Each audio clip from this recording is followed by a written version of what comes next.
అమెరికాలో ఒక మేనేజ్మెంట్ నడుస్తోంది అంటే ఛానళ్ళల్లో ఏదైతే పోల్స్ సర్వేస్ వస్తున్నాయో అవి కమలా హ్యారిస్ బైడెన్ బ్యాచ్కి అనుకూలంగా ఉండే ఛానళ్ళు, అనుకూలంగా ఉండే పత్రికలు, అనుకూలంగా ఉండే సంస్థలు వాళ్ళు మేనేజ్ చేస్తున్నారన్నది ట్రంప్ వర్గం చెప్తున్నటువంటి.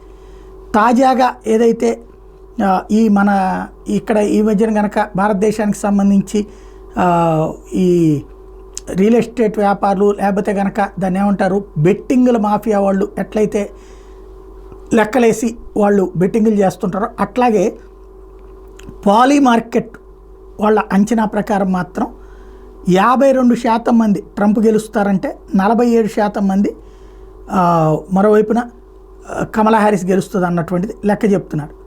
అంటే ఇద్దరికి మధ్యన దాదాపు 5% ఓట్ల తేడాతో లీడ్లో ఉన్నాడు అన్నటువంటిది. ఇప్పుడు మరి ఇది ఎంతవరకు పాలీ మార్కెట్ వాళ్ళకి సంబంధించినటువంటి అంటే ఇది ఆ సంస్థ ప్రకటించింది, దీన్ని ఆ కోణంలో చూస్తుంటారనమాట, బెట్టింగ్ని ప్రోత్సహించే సంస్థ అన్నటువంటి కోణంలో. అది ఎంతవరకు సక్సెస్ అవుతుందో చూడాలి.